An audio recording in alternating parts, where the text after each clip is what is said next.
was probably good there.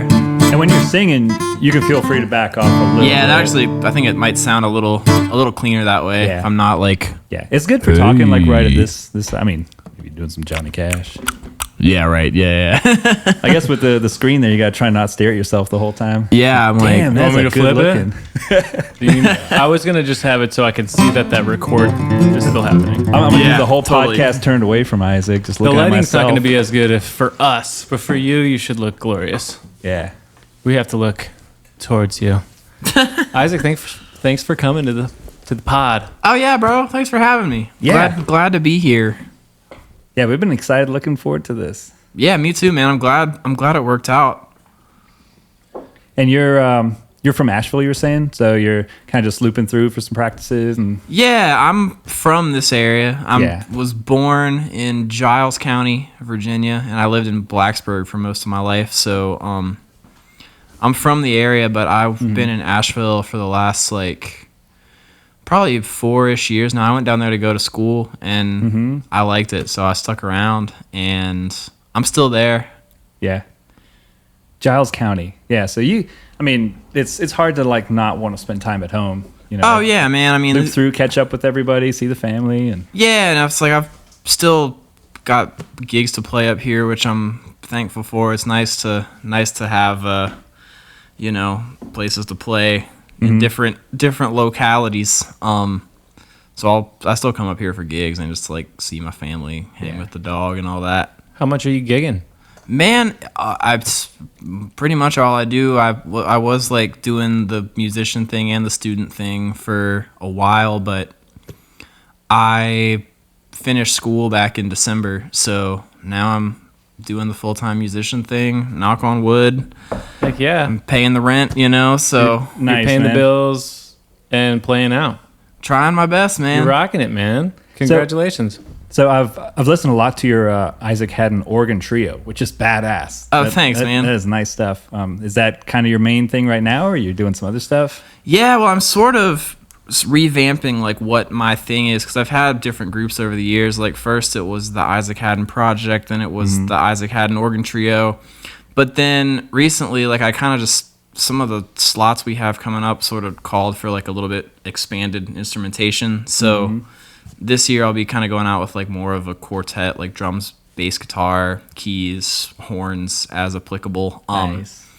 And yeah, we just sort of consolidated everything under just my name, because it got to the point where people that would book us for festivals would be like, so what is this? And just to avoid the confusion and just sort of clean everything up, all the festival posters this year are just going to say Isaac Hadden, which people have been telling me to do that for years, and for the longest time I was just well, it's I was trying to have steady bands, but at this point I'm just it makes more sense for me to just kind of Wherever you go, there you are.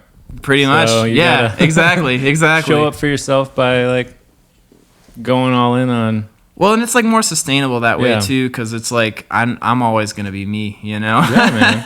no matter what happens around me. And you're always going to change too, probably. I mean, you're not Totally. going to be stuck in a pocket your whole career. And Yeah, thank God I'm not doing the same stuff I was doing as a kid, it's, yeah, that's really what it is for me, is just exploring and finding new things. I'm trying to not leave any stone unturned. what stones are you turning these days? Man, well, I'm working on kind of a new batch of original music, and so the last 3 years I've been kind of in a jazz degree, super focused on learning standards and getting into all the heady harmony and listening, I've been immersed in it for Was the that last. because of school, or was that Yeah, it was all already an interest? I was already into it, but I went to school for it, and I kind of just went all into that, and that was the big inspiration for a lot of the trio stuff. Was I kind of needed an outlet for these new sounds I was finding. But now that I'm finished, I'm sort of working to take all of that education that I've received and really sort of make it into something that is unique to who I am, because notes without intention are just, it's like a fart in the wind, I do a lot of those when I play out. A little healthy self-deprecation there. Oh yeah, man. Probiotics. Yeah, Change your life. Yeah, man. You were saying earlier about like figuring out what band name to stick with and how to organize that. Same thing with the band I play with, Music Road Co. Yeah.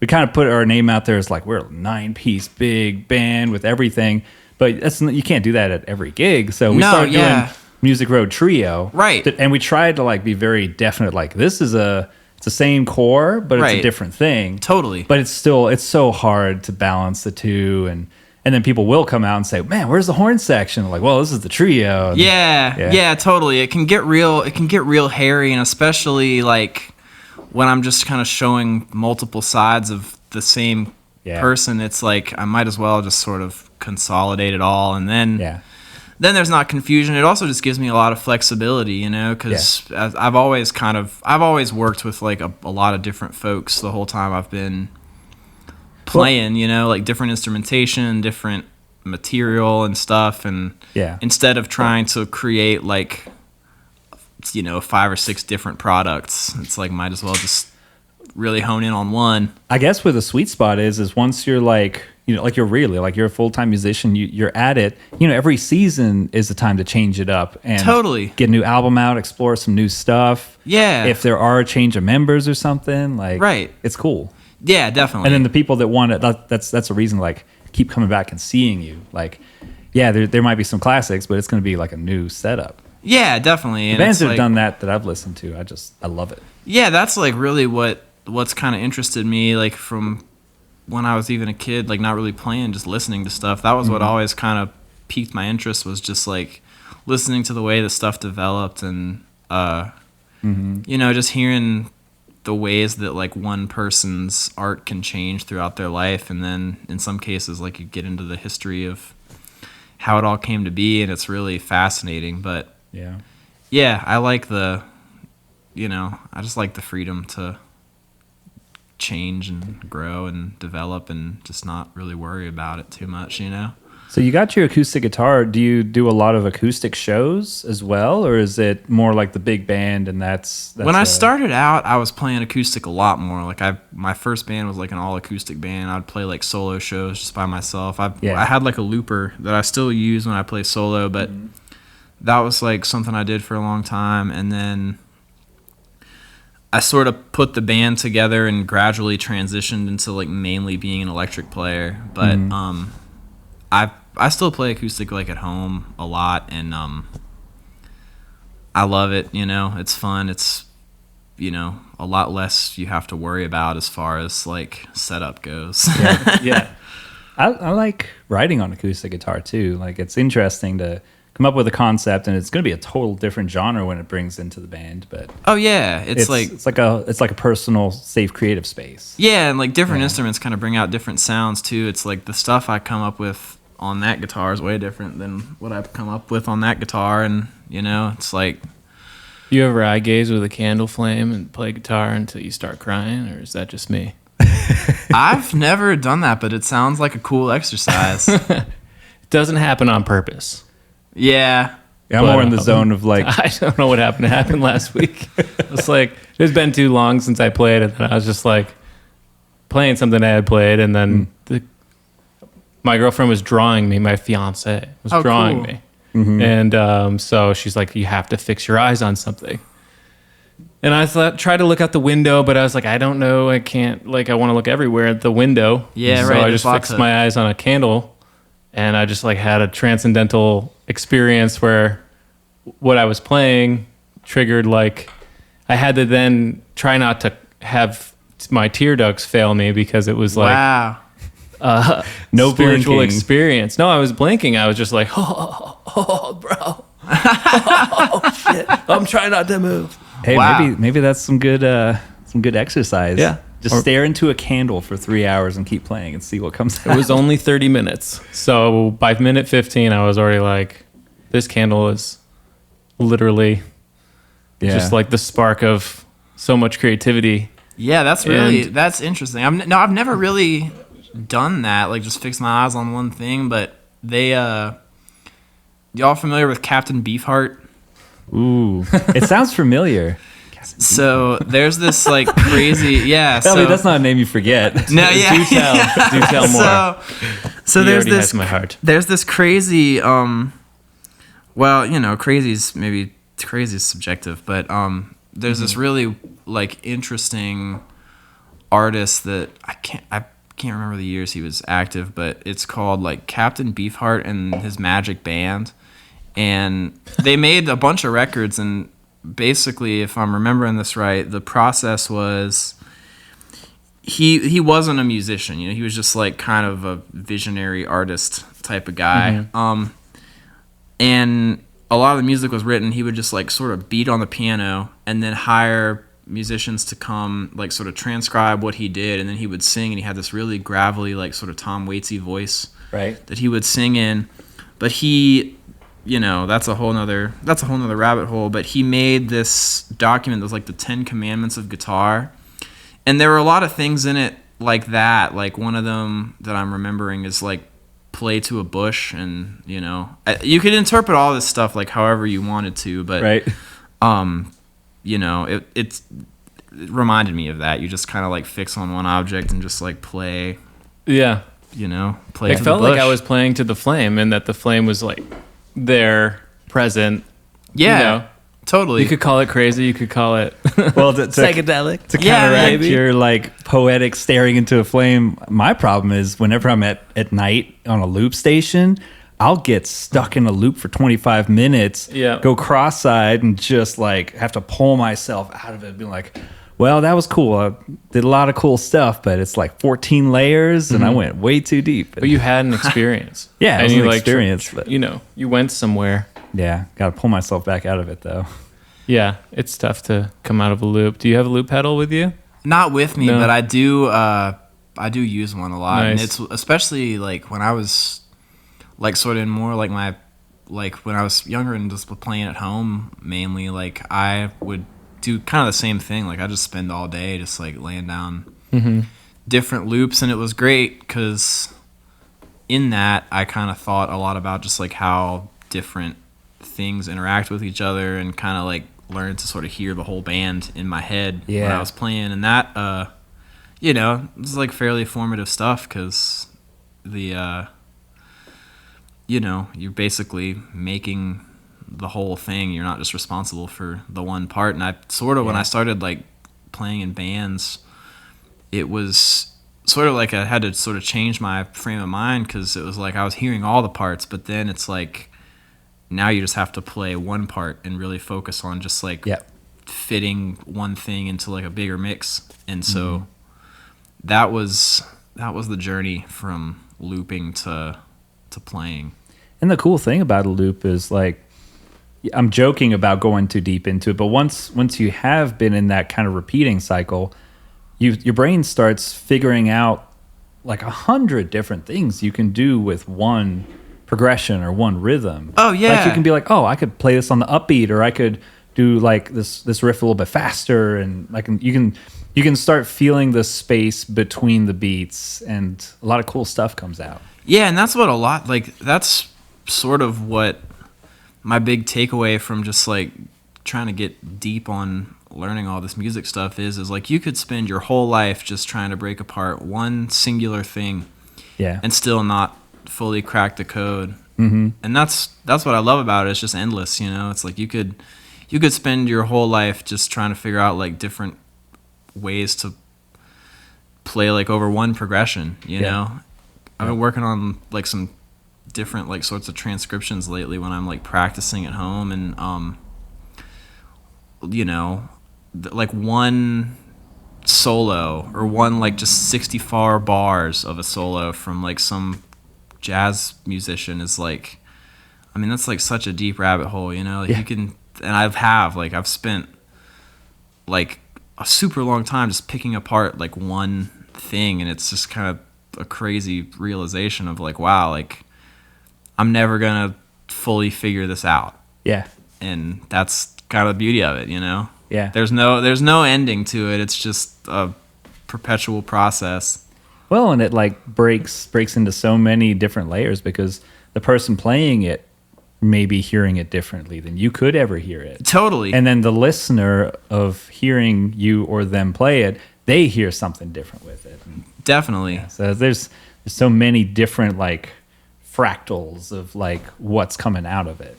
Oh yeah, totally. And yeah, I mean the reality is we'll never really like you can't be anybody but yourself, you know. As much as I'd like to have ears like Coltrane, I've only got my own. So yeah. Sounds like your experience of music is pretty multi-dimensional. Like you're talking about hearing music, you're talking about transcribing it and like building it and hearing what your band's playing. What's that like building a song in your head? How does it start for you? When are you hearing something, or do you just play it, or how do you follow the line of a new song or a new tune? It kind of depends. So for some of the stuff, I'll like sort of wake up with like something in my brain that I have to bring to life. Other times it'll kind of come just like from exploring on the instrument. Like I'll be at home like just either like working on something deliberately or just kind of playing freely and like sort of come to something that's like, oh, okay, like I'll sort of take note of this and file it away. But it's kind of a mix of both things. Like sometimes I'll just hear something in my head that has to come out, and other times it'll sort of work its way out through like playing. Nice. What are you working on now? Like on the acoustic guitar, that's something you're working out. Is there something you would want to riff on? Just a quick riff of like something you were working out, but it's not a thing yet, but it's like got a movement that you're like trying to find the direction or something. Is that something you'd be into? Sure. Yeah. I'll give the folks on the internet a half-baked idea. Yeah, we're all about got lots that. of them. We're all about that. I feel like there's so many musicians out there that have all these strings of songs or leads into something that might be worth following. Yeah, totally. Yeah, this is something I've sort of been messing with.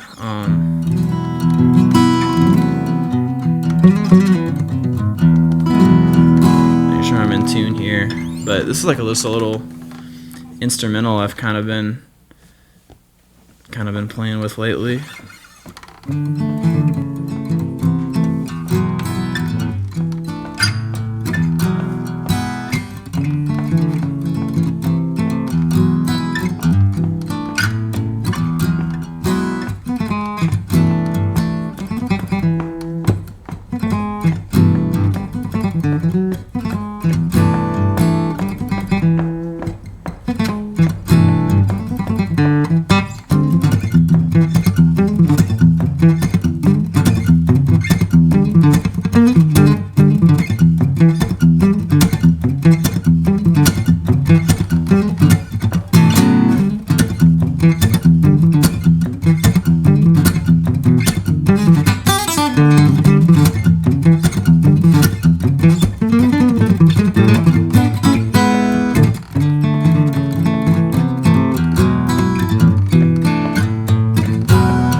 Nice, Thanks, dude.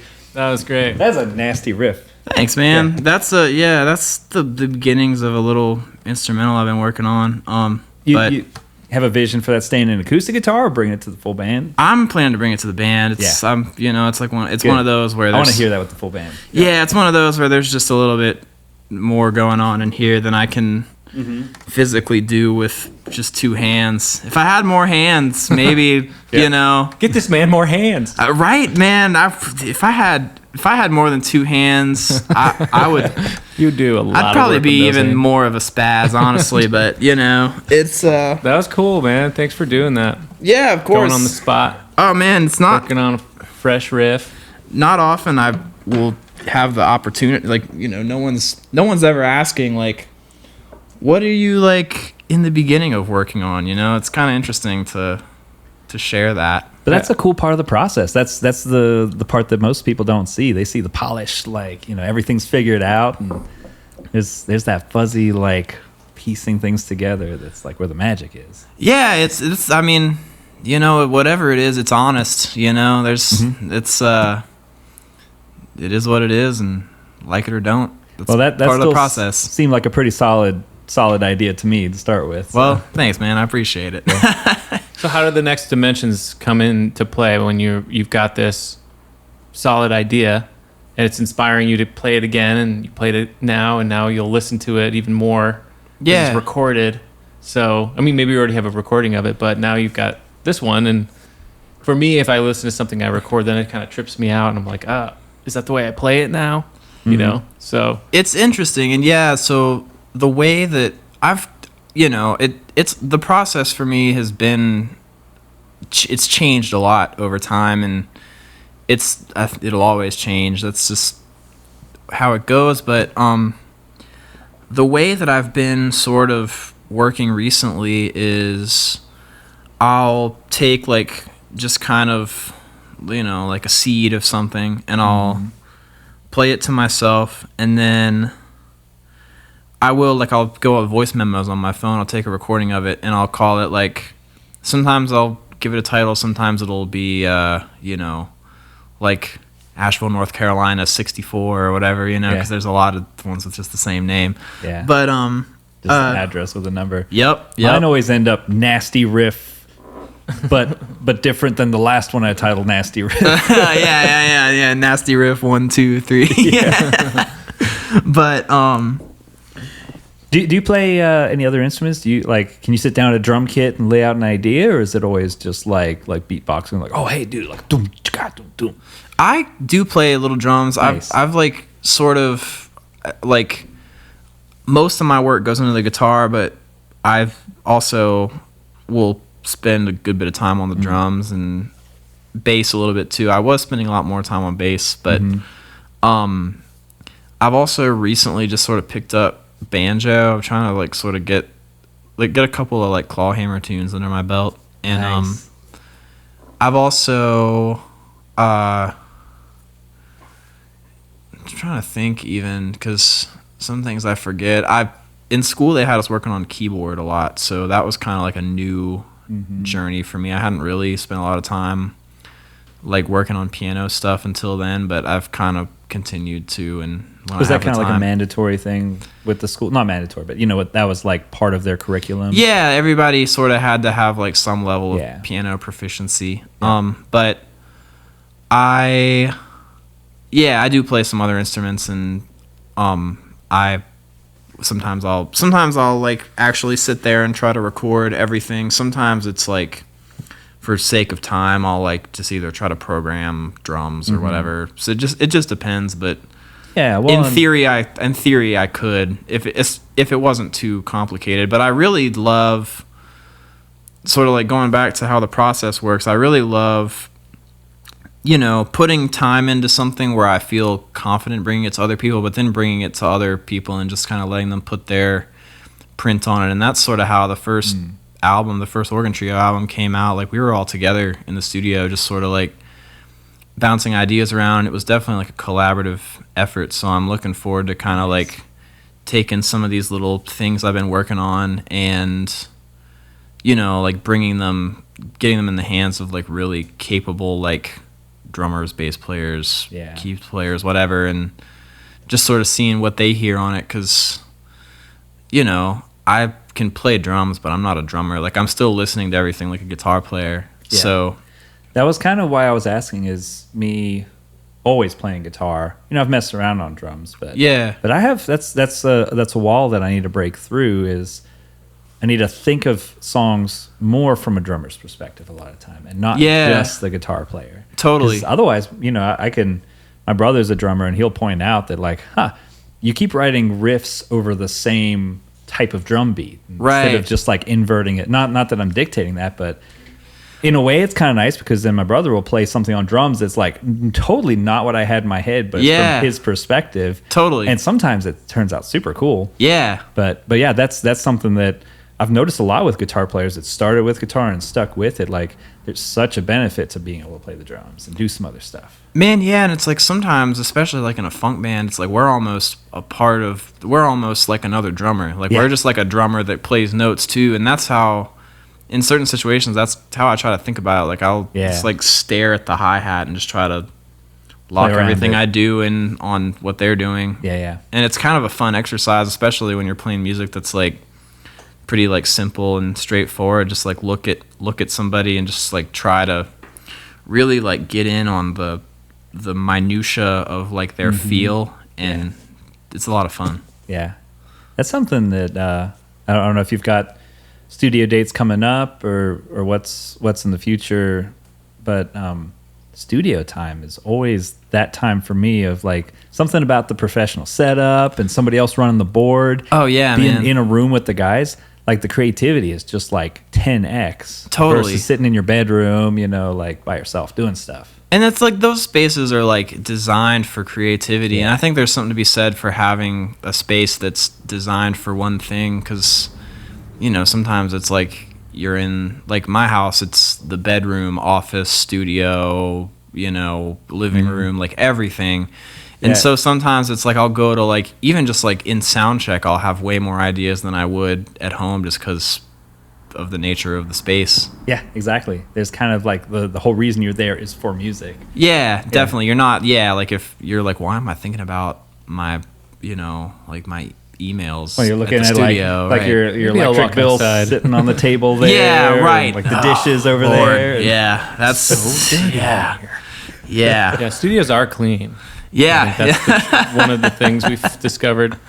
And having that space that's made for the intention of what you're doing is more powerful than you know. It's worth that premium price for the premium experience in a way. Totally, man. And there's probably different ranges of studio quality and production value that you could, depending on what studios are available. Yeah, and it's like you can really put a microscope on yourself and everybody else too. It's like I feel like working in the studio, for me, it like sort of shows me like the top of where I'm able to play in that moment. So it's like you'll make a record or do a session, and it's like, okay, like this is what's coming out now under ideal circumstances, and then you can sort of work from there rather than at the mercy of like, you know, you slept weird and your shoulder's tight and it's things like that. Yeah, and just being removed from your day-to-day life, I think. Yeah. There's something nice with that, you know. I'm sure it's the same with traveling, too, and going out of town to play a gig. It's like, you didn't just stumble out of your house 20 minutes ago, and you still have the day swirling around. You're like, dude, you're here for kicking ass. Yeah, man, I honestly, like, I generally sort of prefer to work on the road for that reason, because I feel like the music is just a lot more unadulterated, I guess maybe is the word. Like, it's when you're on the road, it's like you're there to play and you're there for no other reason. But sometimes I feel like playing in town, I just am like, you know, in kind of like a spastic sort of space that I take with me everywhere.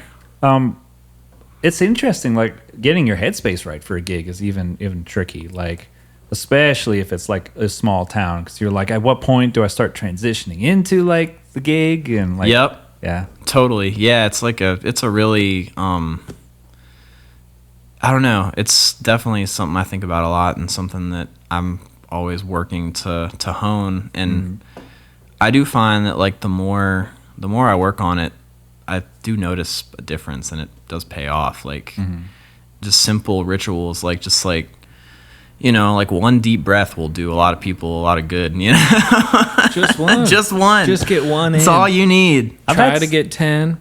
One's all you need. I've had some very successful like pre-gig naps that you would think are like the opposite. Yeah. Oh man! But you just get there like a little bit early and take a 20-minute nap in your car, and then you like wake up and you're like, oh shit, this is a new day. Let's go. Yeah, man, that can be a godsend, especially like when I was like in school and playing a lot of gigs, like, you know, sometimes like 20 minutes of sleep. You're using your brain pretty hard at that point. Yeah, I mean, just 20 minutes to just like relax would really make a big difference, because you got to get your horizontal time in. Yeah, man, totally. I got like 30 seconds of it before I started looking at the dishes and stuff, but felt good.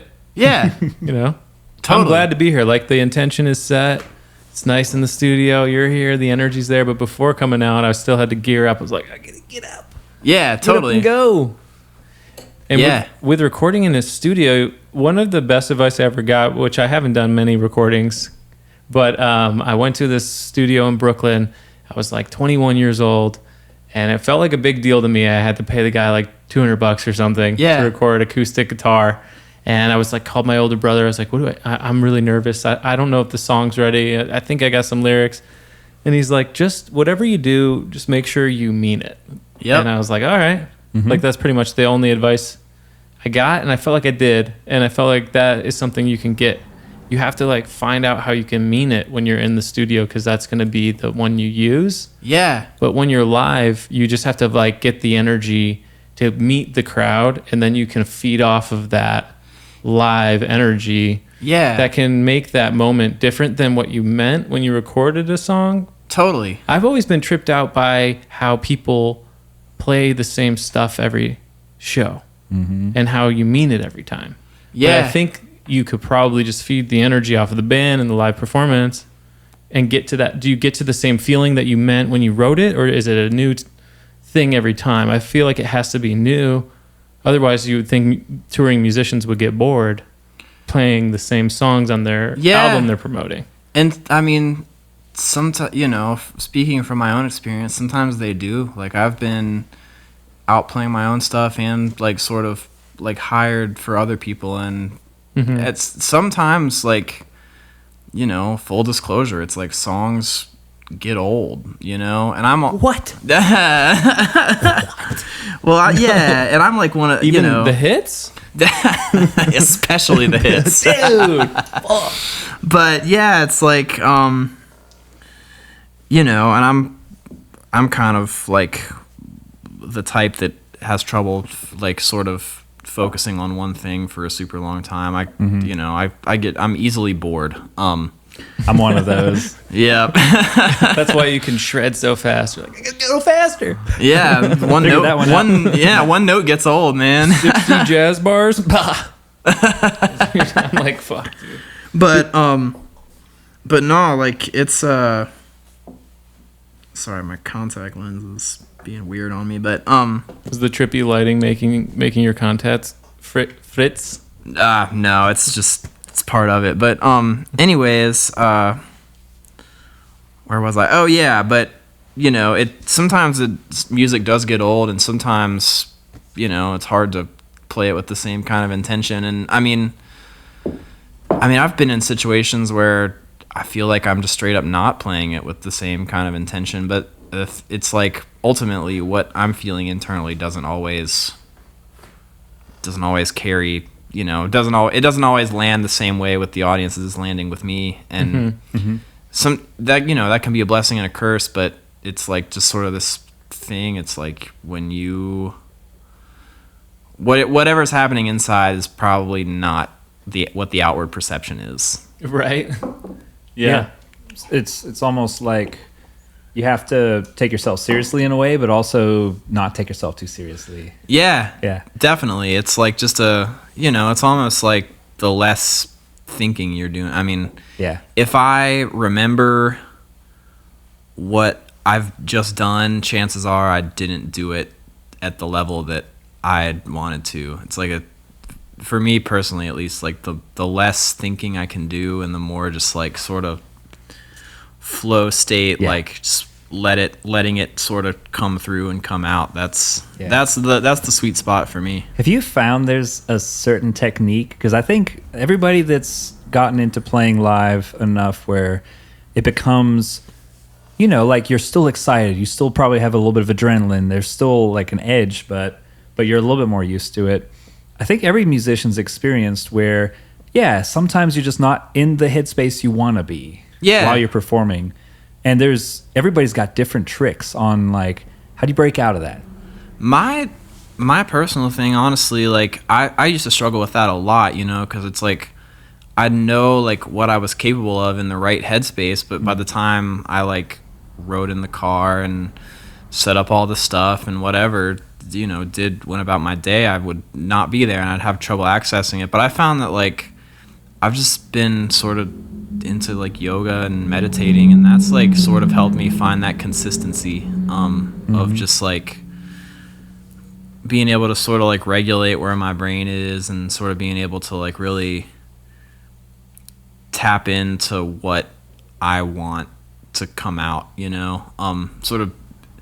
It's like being in control, but also just relinquishing control in a way. It's weird to have both sides, and you have to do them at the same time. Yeah, that's the best way I can describe it. It's like you're in control, but also you sort of just let go of any idea of control, or I guess the desire to be in control, and then, you know, whatever's coming out is natural. But experience is also a part of it. It's like when you sort of like, once you've sort of adjusted to like where you like to be, it's a lot easier to sort of know when you're there and when you're not, and know what you need to get there. Yeah.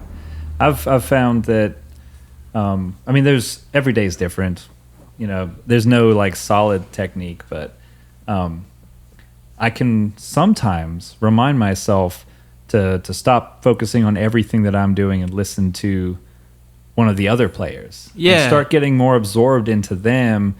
And that puts me in the right headspace of like, okay, we're playing together, and it like ties me back into the group sound. Totally. And then the playfulness comes back, and then the fun starts coming back, and it's like it's hard to do, but sometimes I'll realize like, okay, I'm not here right now. Like I'm worried about my tone or something, and they're all inconsequential things in the grand scheme of things. Yeah, being present is like that's the thing that I am searching for the most, and the thing of like, it's one of those things that you never truly achieve. It's not like you're like check it off your to-do list, like, oh, I was present for that, you know, but it's something that you can at least strive for.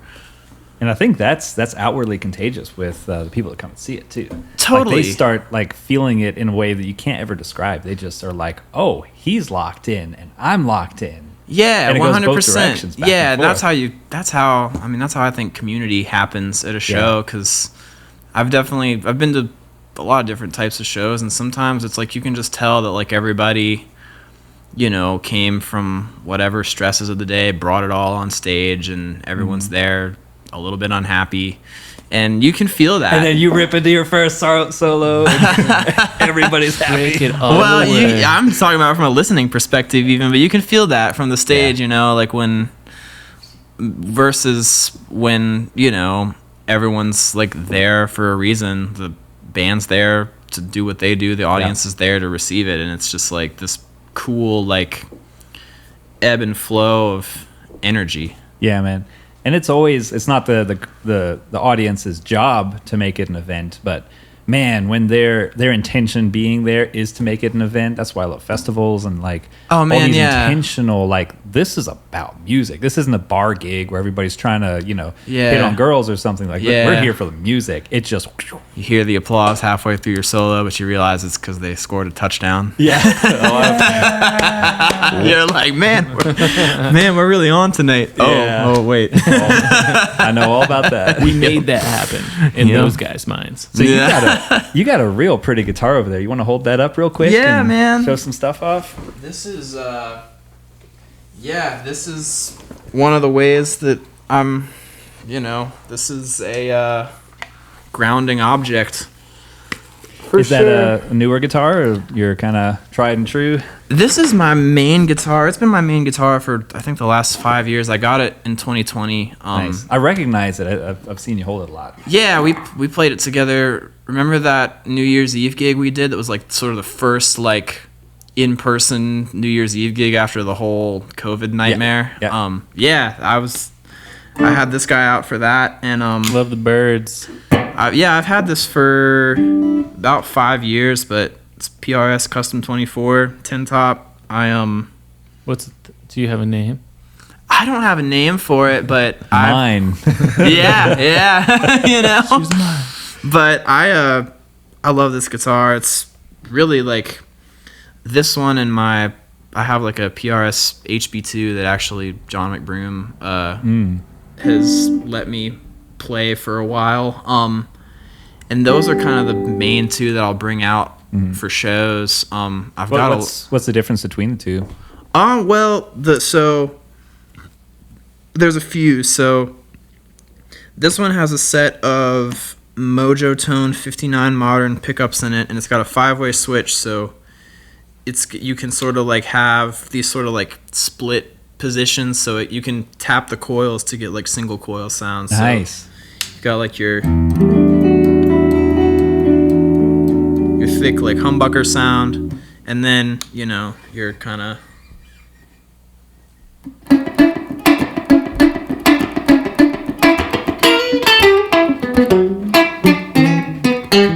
Yeah, there it is. You're kind of spanky Yeah. single coil sound. So this one has the 5-way switch. The hollow body has a 3-way, and the pickups in the hollow body are Lawler Imperials. And does it have also, kind of a more mellow tone being a hollow body, or it does, and that's the nature of the pickups in it too. Yeah. Like these are sort of like what they call high output, I guess. And the ones in the hollow body are actually like low whine, so there's not a huge difference in like perceived volume that I've noticed, but there is a difference in like the way that they sort of hit the pedals and the way do you have to like adjust between the guitars a bit? And sometimes I will, sometimes I won't, because sometimes like I'll kind of switch between them depending on what the gig calls for and what the music calls for, and if it's my own band, it's just what I'm feeling that day. But they both sound good. I like both sorts of approaches, so it just depends if I want to sort of be like whatever mood you're in. And yeah, totally. It's like if I want to play more mellow, usually I'll bring out the hollow body. If I want to play a little bit more aggressively, I'll use this one. But sometimes I'll sometimes try to get the mellow sounds from this and the aggressive sounds from the hollow body. It just really depends. I like them all though. PRS, I mean that's my thing. They're great people. And I've always wanted to get my hands on a PRS. Man, it's on my wish list.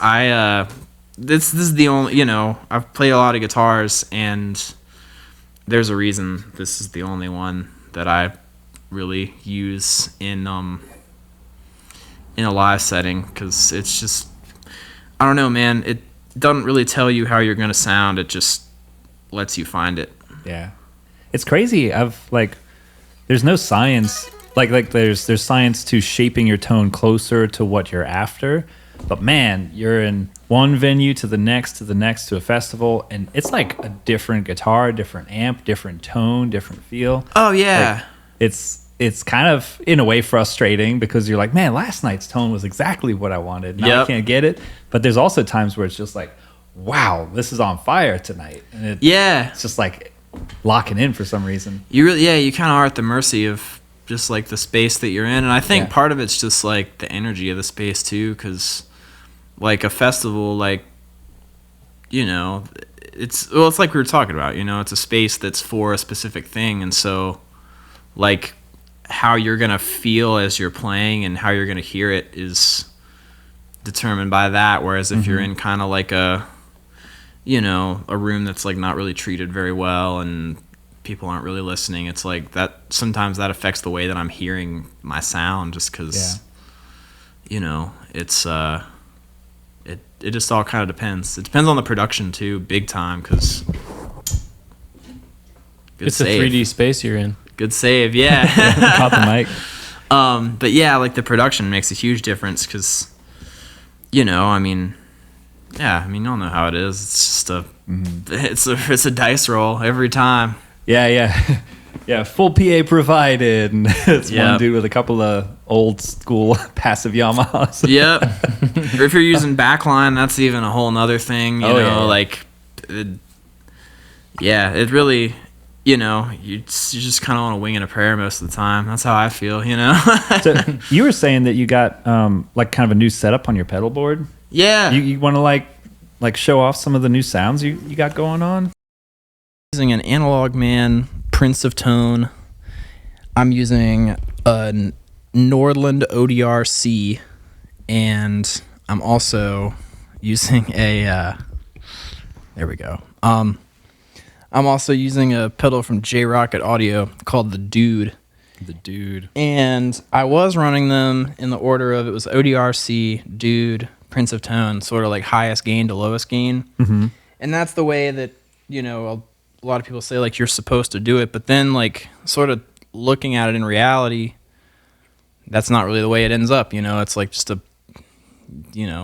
play music with your ears, not your Google forum, you know? So, watch out, Reddit. Right. Yeah. That's, you know, so Commenters. So out of these, which is the higher gain one? So I think my highest gain right now is still the Nordland ODR-C, and that sounds like this. Give it to you dry.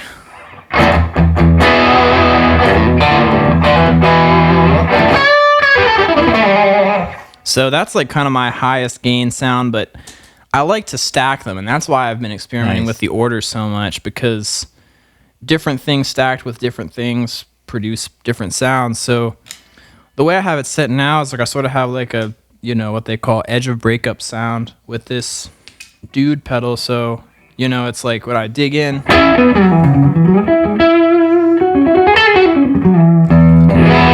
you got some overdrive, but then if I like lighten my touch a little bit,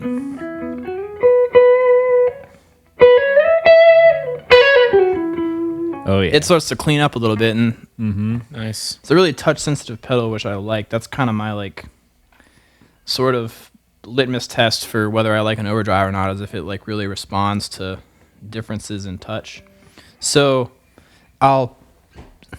and that's the one The you Dude have abides. last in your chain then. yeah, this one, the Dude abides. This one is, so this is the last one in the chain. So then I'll stack it with the Prince of Tone, which I sort of have running as like a clean boost. And that, you know.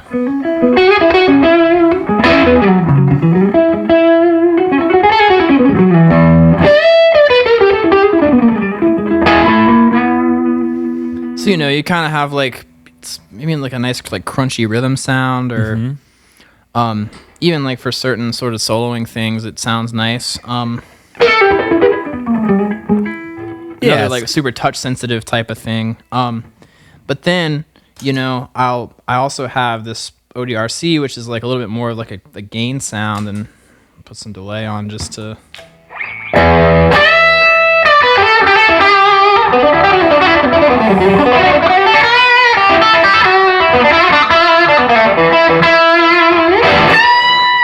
You know, so that's like a little bit more of a screamer. Mm-hmm. But then, Yeah, it is. you know, if it's really starting to thump, I'll turn all three on, and that's, you know.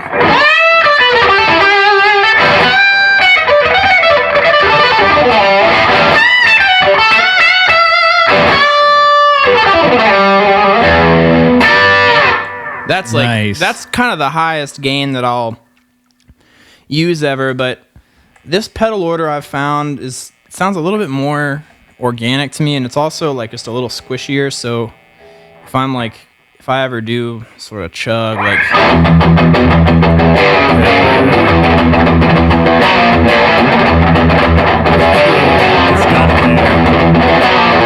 you know, it'll do that. Yeah. But it'll also.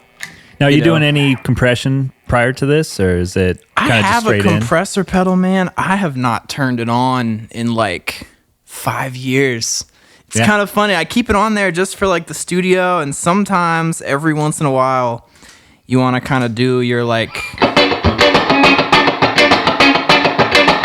your sort of funk rhythm thing.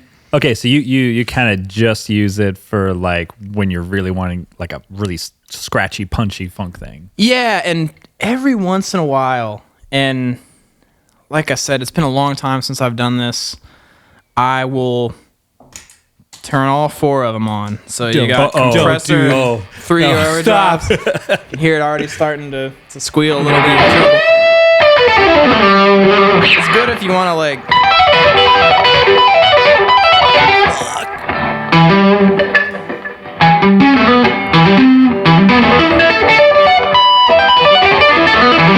It's good for like that kind of stuff, but I'm still like I'm thinking of how I've set up my tone, and there's a lot going on. It's starting to like get some fuzz, but it's still not like overly compressed. It's not like just maxed out and then it's like a wall of sound with no dynamic. And that's what I'm trying to go for. It's like I've sort of like I've been through a lot of different types of overdrive pedals over time, and more I've sort of like tried to steer further away from like the super squashy sound, just because like I was using compression as a mistake eliminator, to be totally honest. Like, you know, if you have this on, like I'm playing like super light and it's like the same volume as and that's even with the blend like all the way down, so that shows how much compression I really use. But I've turned the blend all the way up, you know, I'm really not touching it at all, versus it's you know, this particular pedal too is actually one of the more touch sensitive ones, so that's why I haven't taken it off the board completely. But you know, I sort of like to have that like sort of... Compressor is such a sensitive tool, man. I like to have that big range, you know. Yeah. Well, and it gives you like control to like to play with what it's needed.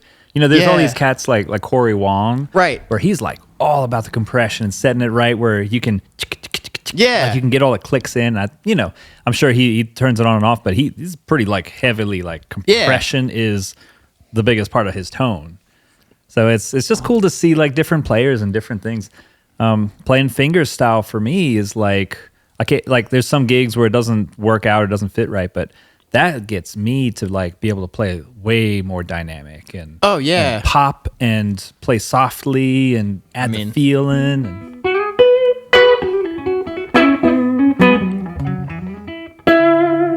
I rarely ever play fingerstyle, but you know, when it's like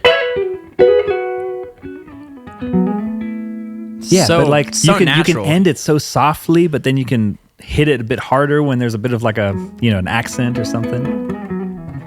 Yeah, and that's, you know, you just can't get that sound with a pick, but I do like these picks. I'm a huge fan of the blue... Oh, let's turn it around so you can see what it is. Blue chip picks. It's like the closest to like actual finger sound that I've been able to find. I've got one. It's made out of fingers? It could be. Oh my Who knows? It's a mystery. It's a mystery polymer. But no, basically my understanding is what this guy did is he tried to sort of mimic like the polymer that a tortoise shell is made of. And that's sort of the ethos behind these picks. My friend gave me one and told me how much they go for, and I was like, dude, what are you doing? You can get these for 99 cents or 22 cents.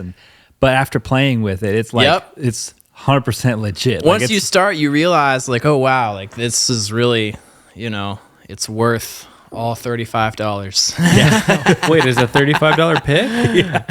Are you serious? Yep. That's rad, man. Yeah, if you got $35 and you want to step it up, you know, that's the next step. So, don't lose it.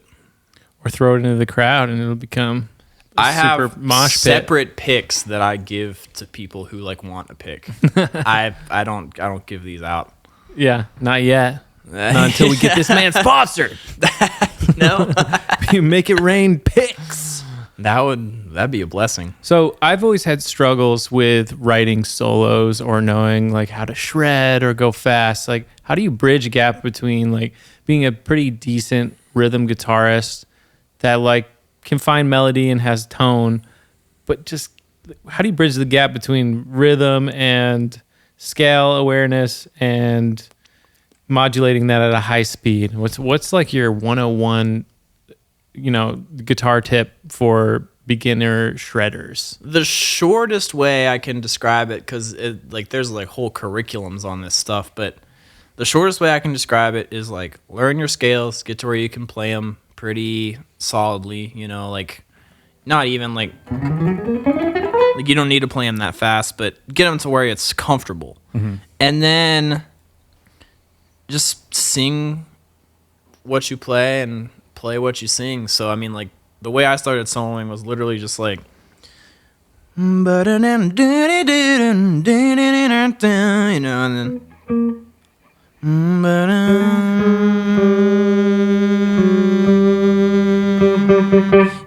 you find your note, and then, just that kind of stuff. You just hunt and peck on the fretboard, find melodies, and then just hunt and peck like a fret chicken. Exactly, like a funky fret chicken. A funky fret chicken. I like it. All right, your words. Yeah, but yeah, you just sort of sing what you play and play what you sing, and that'll kind of at least get you started. And then there's like a lot of like speed exercises you can do and all of that stuff. But it's a really good suggestion. I'm not sure I've heard that one before. Man, it's something. It ties a different part of your brain that's more tied with your vocals and a little bit more natural into like the melody parts of it. Well, and it's like what you said, like whatever you do, you got to mean it, and it's like, it's easy to kind of just let your fingers fly, and we're all guilty of it. It's the nature of this instrument. That's what this is sort of ideally built for. But you get into the muscle memory riffs that you've played 1,000 times over. Right, but like when I was, and I still will do this sometimes, but I would literally like, let's say we're here in A minor, I would just sing and play at the same time, like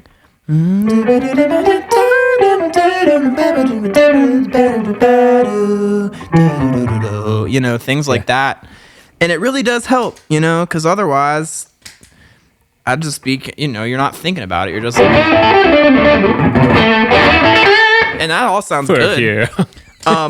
But it's like, but you don't want to play that 14 times in the same gig. Yeah, right. It's like you can kind of be aware of your ideas a little more. Yeah. So I don't know if anyone out there is trying to spice up their solo, literally just sing it, and then you're only playing what's in your head. Yeah, which inspires you to then like sort of do ear training and sort of like really hear what you play in your head before you play it on your instrument. Yeah.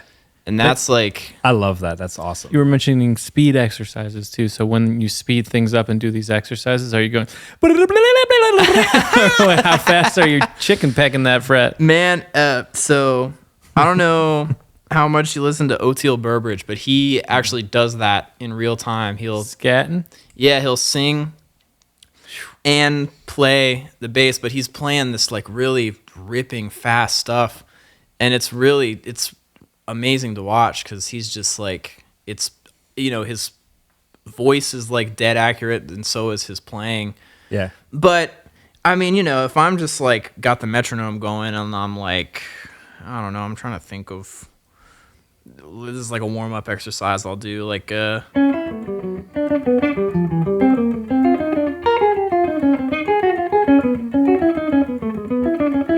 I'm not singing that, and I'm definitely not like, that's, it's just not really part of it. Like, the speed exercises are literally just building technique and letting your, getting your hands ready to fly. But then when you're actually like in the moment making the music, the singing thing I've found to be helpful. But it's also, there's something to be said for just sort of letting your fingers do what they do too, you know? I mean, like, a lot, like I was checking out this guy the other day, Roy Buchanan, who's like sort of under the radar Telecaster shredder guy, kind of like Danny Gatton or something. Mm-hmm. But a lot of what he's doing, it seems like he's sort of letting his fingers dictate it, and it sounds amazing, Yeah. And it's, I can't really tell exactly what's happening in the moment either, but it's there's room for both. But if you're trying to like just get started with playing a solo, I think starting with singing sort of can help, and you don't have to be a singer. You know, you don't have to even sing notes. You can literally just be like blah blah blah, blah, you know. And if you can turn that into an idea on the guitar, like that's all it takes. Yeah, well, it's gonna get you out of starting your solo with bump bump bump bump bump. Yeah, totally. Well, dude, I know we're running up on your time. Do you want to just shred a couple things, and I don't know if you want to wrap it up with an acoustic guitar song? Sure, yeah. I'll anything, I don't know, any electric guitar related questions or things? I have a question. Yeah. And I don't know if it's electric guitar, but it came up to mind because I know as a musician at my level, I've been playing for like over 15 years, but it's nothing professional or put together. Right. It's just like, I love it. Yeah, That's why we do this podcast. Yeah. I love music. I love bringing musicians on and seeing what you're doing and learning from you guys. And I was just curious, like, you know, as even at my level, whatever level that is, I find myself plateauing, and then I'll hit something. If I really grind at it and put enough time in, you can get out of plateaus. Totally. Even at like a high level that you're playing at, like there's always new heights. So I'm just curious, like, if you are aware of where you're at, like, do you have something that you just like unlocked recently, or are you at a plateau, or are you like feel like you're on the verge of a new sound or technique, or like even just a subtle plucking thing that you just, or a distortion? Like, what's your newest like thing you're excited about finding on the tone? So that's actually that's a good question, a timely question, because I did recently just kind of sort of have somewhat of a realization, and it's like everyone, I think, plateaus regardless of where you're at. It's just part of the process. But the thing that I've been thinking about a lot lately is technique, because I felt like I'd sort of reached sort of a ceiling as how fast I could play, at least like still cleanly. Yeah. And I realized I was working out this Hank Mobley solo, and I realized like how much tension I was holding everywhere in my body, and I even like started to sort of get like the beginnings of like tendonitis, like pain sort of in this part of your arm. And it was stressing me out. I was like, man, like this is, when you start feeling faster. Yeah, when you start feeling pain doing what you love, it's terrifying. But I've been just trying to lighten my technique lately, and it's made like a big difference, because, if you're really heavy-handed, it's like there's not so much of a range. Yeah, and you're just using your body so much. But if you can like,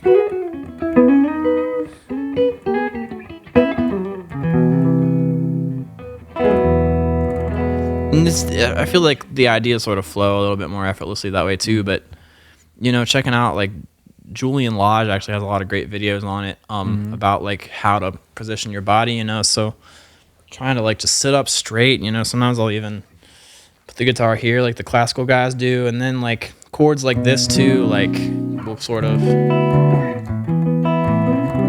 they're a lot easier to play. Just trying to just get like a looser, effortless technique. That's been like sort of my thing that I've been. And if you practice at that level, when you get back into gigging and there's all the hype and all that, you're still going to be able to like come in at a more relaxed state. Yeah, and that's the thing. It's like at home, it's like, laying on a couch with your backwards. I mean, I can play here, and it really does not take very much effort to make this make sound. What size strings do you play? These are 10s, 10 to 46, I think.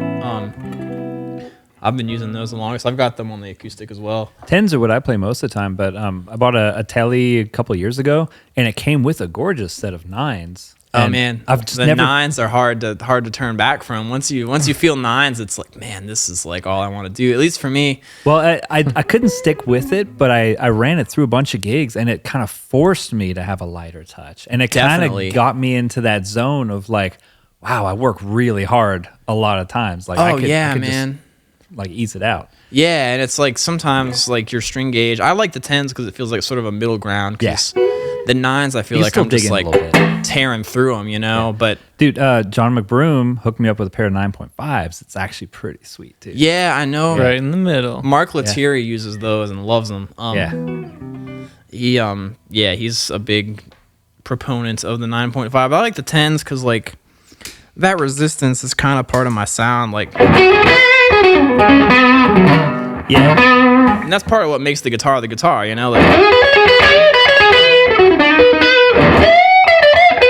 that sort of, you gotta get the stank in there and get some grit. Yeah, that's part of it. But if I was playing 12s, all you would hear is just like clickety clackety, and I probably wouldn't you don't nobody want to hear me on 12s. I got one more hot question for you. Yeah. If you had only one of those pedals on the board right there, Ooh, you had to just that's a good one. go right into a gig. Dan's on fire. What would you pack? Why? That's really easy. The tuner. That is the most important pedal on any pedal board. The most important piece of gear any musician will ever buy. Yeah. Which one do you live by, that tuner there, or is there a reason you have that one? This is actually an interesting rabbit hole. So tuning is something that is not very talked about a whole lot in music education and musical circles, but it's so huge, especially for stringed instruments. And the strobe tuner is supposed to be like sort of the most accurate tuner as far as like the 12-tone equal tempered system that we in the Western world use. And I like it because it does feel pretty dead accurate. I mean, like this sounds good to my ears. I don't hear it being out of tune. But some tuners have a lot of variation. Especially, actually, these are like commonplace and everyone uses them. But these snark tuners, they can vary like within 8 cents of the actual note.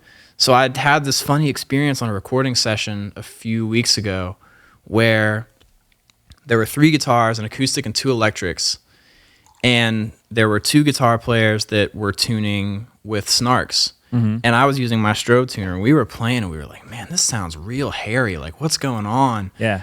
And everybody's at 440. And everyone's tuner said we were in tune, but none of us were in tune with each other. Wow. And it was crazy. So there actually is a lot of difference between different types of tuners. And, I've worked with people who are using different kinds of tuners and noticed like really minor discrepancies. And it's the kind of thing that like an average listener wouldn't even necessarily perceive as like that's out of tune, but they would just perceive as like something's off here, And it's something to think about. I don't know why, but I don't like this guitarist. Yeah, right. Yeah, like something sounds weird about this guy, and he could have a great tone, great touch, great licks, but his tuner was like a little off. And so you like that one specifically? Yeah, I feel like they claim to be the most accurate, and I've found that the strobe as a visual is pretty nice. It is nice, and I've found that like I try to sort of base my level of in-tuneness with like a keyboard or a piano, because those things are digitally tuned. Yeah. And I find that this gets me closest to like the notes that like a keyboard player is playing. Okay. Good answer. Yeah. But now that you answered that one, we just need number 2. Just what number 2 you're tuned. Okay. Is that the next pedal you're going to buy? Come on. What's the next one you want? You're in tune. Probably, honestly, and I know these answers are like probably a little bit lame, but it's the volume pedal.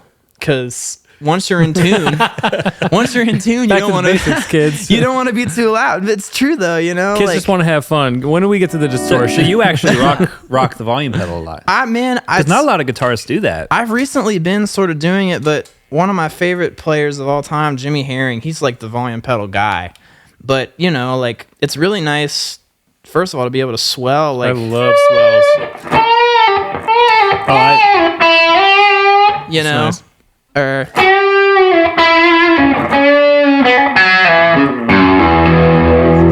like the pedal steel thing, like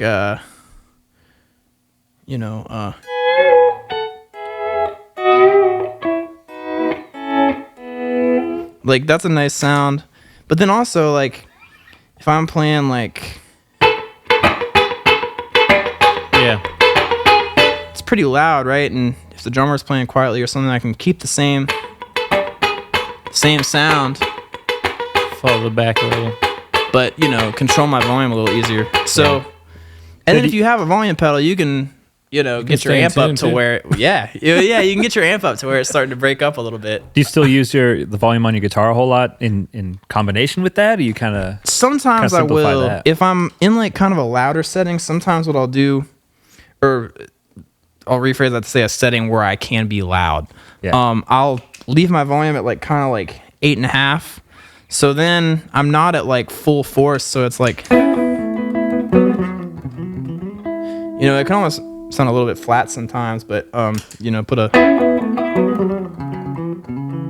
that's like sort of a clean. So then I can sort of like, what I can do with that is I can raise my ceiling. So it's like here, like you'd think this would be,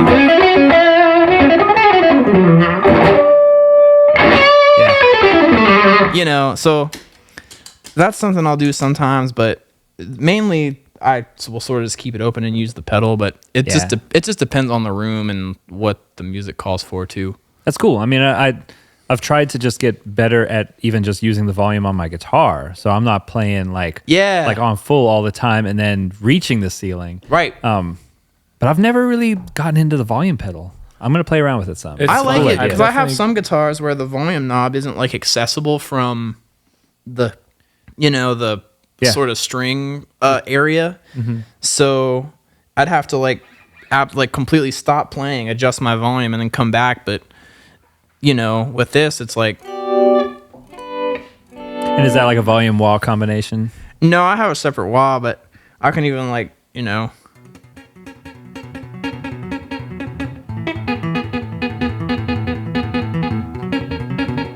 I can control it with both hands on the fretboard, and I don't really.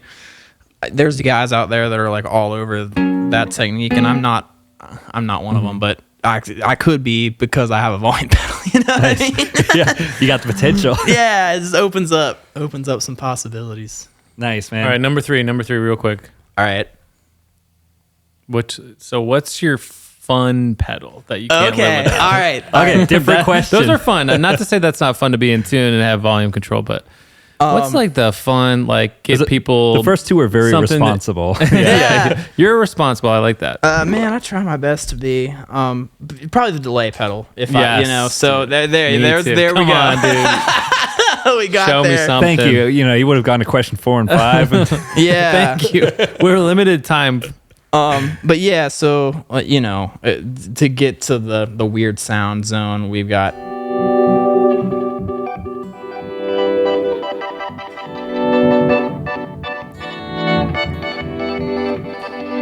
That's probably my weirdest, but this is like kind of my basic.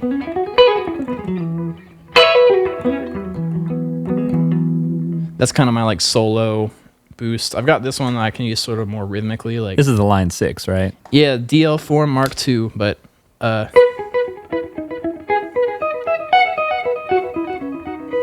one's fun. This is like kind of my like dubbed out one, like. But you can also. I've got this expression pedal hooked up to it, so you can.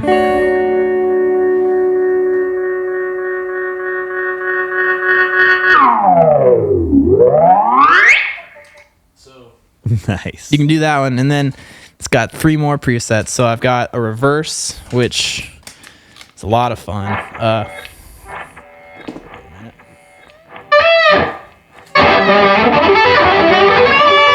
So I can like take the dry signal out, or I can bring it in.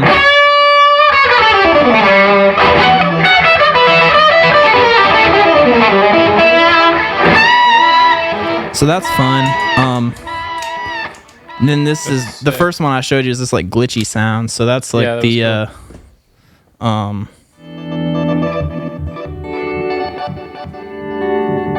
like that one a lot.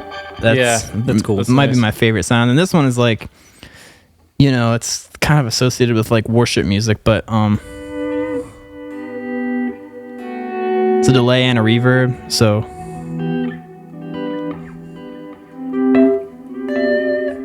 But it's nice to just like put big pads down, especially with the swells. You can. Would you be able to take us for a little pedalboard journey with your like how you would run through the entire thing as like For sure. A guitar expression of your choice? Yeah, so I've goes into the volume pedal first, then the tuner. These are the meat and potatoes right there, and then tuner into the wah, and just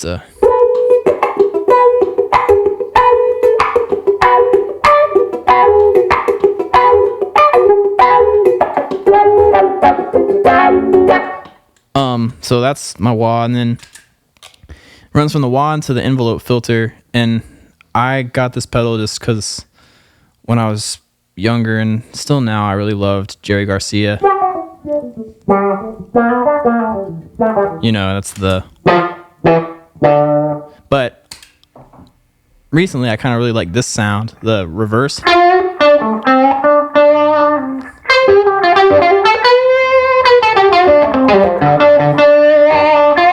This is really expressive. Yeah.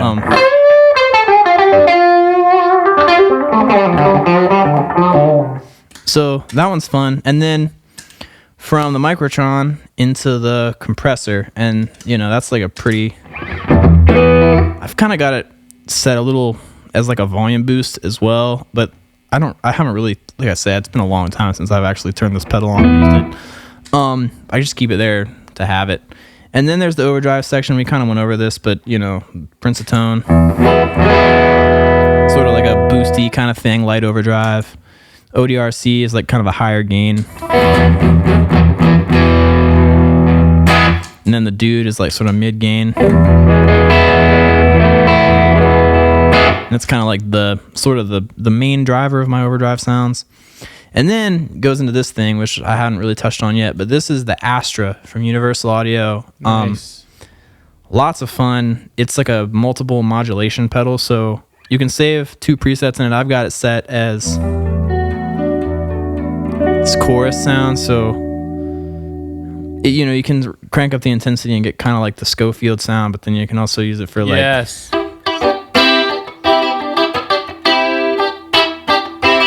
That kind of like 80s, Yeah, 80s R&B sound, which I really love. And then it's got a phaser in it too, so man, they all sound great. You normally have to get different pedals to get all of those. Man, this pedal, Universal Audio, all the sounds are like... That's impressive. That's kind of their MO as a company. It's like all like sort of studio quality sounds. And then the delay, I've been over all those sounds. And then there's this pedal, which is the Strymon Flint, and that's a tremolo and reverb. So the reverb sound I usually use is kind of this like plate reverb. There it is, little light trail. And I don't really use reverb all the time. I used to, but I was kind of like, well, wait a minute. Like, I can turn all these other pedals off. I can turn this one off too, and you just go to... When I'm playing like funky rhythm, it's like...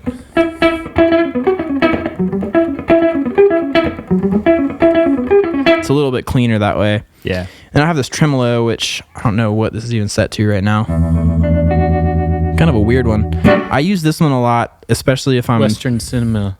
Yeah, if I'm doing like more of a sort of like country-oriented gig, or the sound I'll use a lot for my like original stuff is this one, which is... This is kind of a weirder one, but you can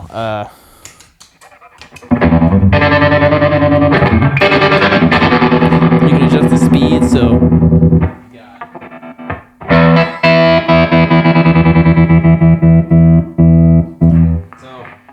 That's kind of a fun one, but you can get really subtle or really sort of over the top with it. Yeah.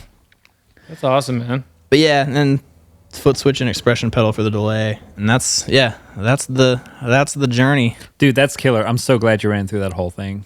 It's yeah, man, I don't really get to... Luke literally just had the best moment of his whole day. I didn't run through that setup. I mean, seriously, I was so glad that Dan asked you to go through that, because I love going through gear review stuff. And somebody that's actually like doing it, and it's not just like somebody in their house that's got a sponsorship or something. Like, you're out there using this stuff every night. This is not sponsored, but If the pick company wants to sponsor this guy, come on. $35? Are you kidding me? But must be made out of fingernails. It's all great stuff, and it all changes too. Like this order of drive pedals might change tomorrow. Who knows? You know, it's like I'm always kind of swapping in and out gear, but even just there's a few mainstays. This guitar has been a mainstay for a long time. Pickups I've stuck with for a while. Amps I've stuck with. This is running through a Cerebella, but my main amp is this like Port City Pearl. They make them in Swannanoa, North Carolina. Is that a gigging amp or a studio amp? I use it for everything. Yeah. I just have these 2 amps pretty much, and then everything else, like if I go in a studio and they need another sound, they've usually got the other sound there. That's the rig. Yeah, dude. Well, thank you for coming on the podcast. Man, thank y'all for having me. Are you have to go right now? Or can you do any songs that what time we I got? Feel like it would be it's been amazing. It's been a lot of I really love that stuff though, the actual the teachable stuff is like huge. Yeah, man. But if you have time to play a couple songs, we'd love to be able to have that. I got time. I got time for a tune, I think. Sweet. Switch to the acoustic.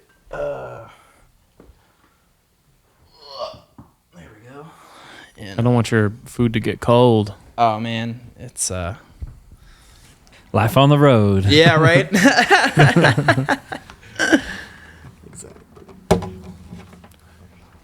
Before you play this, what's next for you? Oh well, so I'm hitting the road this spring with my band and with this other group that Jeff Sipe has kind of put together called the New Dawn Starchestra. So I've got mainly doing festivals, like just between both groups, and lots of sort of fun bonuses along the way, like sort of artist at large guesting stuff too. But that's what the spring holds. I think come April it'll start to really pick up again, which I'm thankful for because start to get a little stir crazy. Anything you're particularly like super stoked or excited about? Any guest spots or festivals or venues or anything that? I'm stoked to. I mean, we're here in Floyd. Like Floyd Fest it's always been a favorite and continues to be year after year. It's like all my favorite people in one place. Nice. There are a couple of new ones for me. Like I'm doing Mountain Music Fest for the first time in Oak Hill, West Virginia, and that'll be a lot of fun, I think. And then Leaf Festival in Black Mountain, North Carolina. Nice. It will be a first for me too. And there's a few others that like I just you gotta wait for them to put the word out before you do. Right. But a few new ones good. for me, which I'm stoked for. So and where can people find out like where you're playing and what's coming up? Yep, I've got a website, IsaacHadden.com.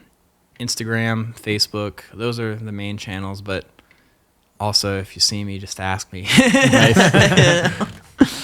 But yeah, I'll play a tune for you. This is another sort of like newer original I've been working with that I hope to be playing out here in the spring, so come get your booty over to a show and listen to some music.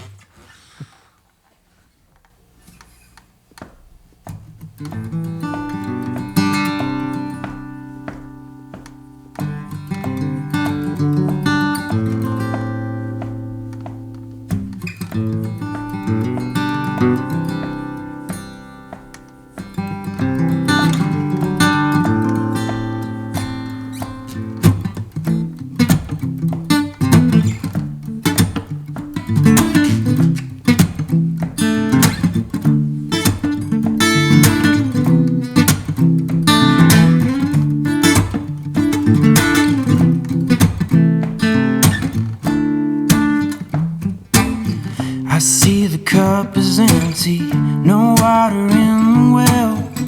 Tell me, is this living? We're dead as far as I can tell. What does it really mean? It comes out in endless streams. Cash it in on something better, 'cause you can't afford your own dreams. Blind faith, blind faith. Boom and shake, it's blind faith. Oh, blind faith, blind faith. shake. It's blind faith. I must be confused. So much time we waste screaming lies and movie screens. Is this what we consider great? Uncertainty is all I see. Uncertainty inside of me. We live in little boxes. Don't try to tell me that you're free. Blind faith, a blind faith. Who can shake? It's blind faith. Oh, blind faith, blind faith. Who can shake? It's blind faith. White knuckles on the steering wheel. Black fish, they rise on every hill. Nobody really seemed to care. Keep moving, but we're standing still.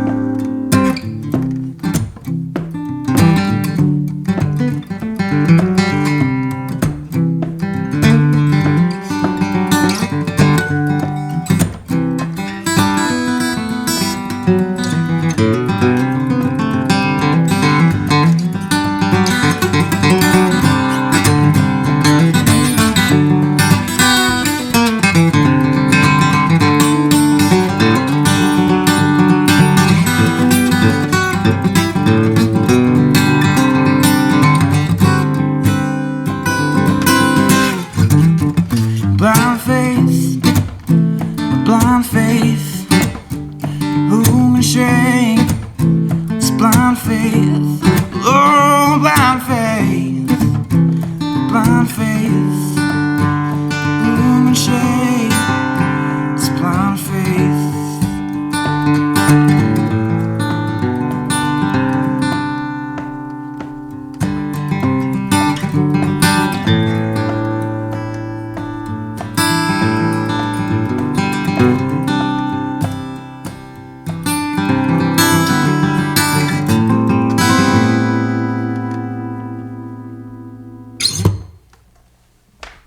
There you have it.